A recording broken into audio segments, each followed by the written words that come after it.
شبيك لبيك، اطلب اي شيء في الدنيا اجيبه بين يديك. ياي يا الله، الجني الزاحف اللي يطلع من ابريق الغبار السحري.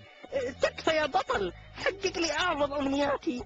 اوكي بس اسمع، انا ما راح اعطيك الا امنية واحدة فقط، اوكي؟ ففكر مزبوط قبل ما تطلب. واي ليش الجنيات الثانيين يعطون 3 امنيات؟ والله شوف يا اخي، انا كذا مزاجي كذا، كسلان. بعطيكم امنية واحدة فقط، تبيها ولا اسحبها منك؟ طيب خلاص. ابي واسطة. نعم؟ ابي واسطة. وش امنيتك اجيب لك واسطة يعني؟ نعم ابي واسطة.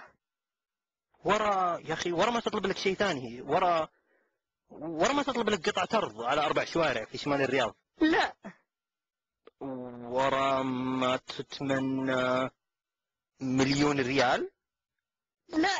لا ابي واسطة. بكيفك.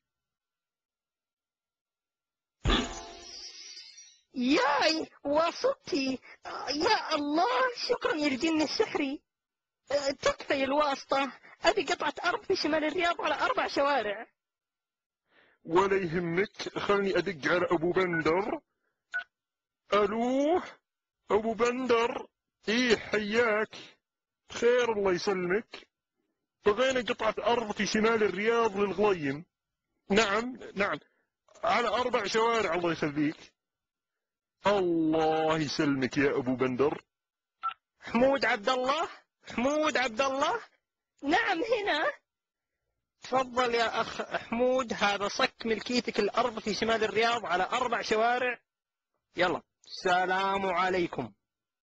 واو كيف سويتها؟ يا الله، ايش الجنان هذا؟ طيب تكفي الواسطة، ابي 1,000,000 ريال.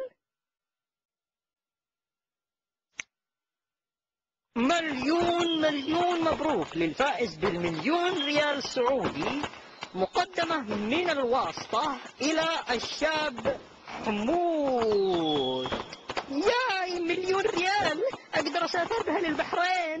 لا أنا تكفي الواسطة، تكفي حقق لي أمنيتي أنا.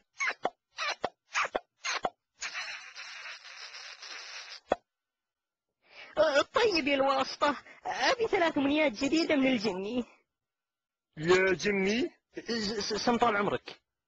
عطى 3 امنيات جديدة. لكن طال عمرك النظام. اقول لك عطى 3 امنيات جديدة، انا فوق النظام. أبشر طال عمرك.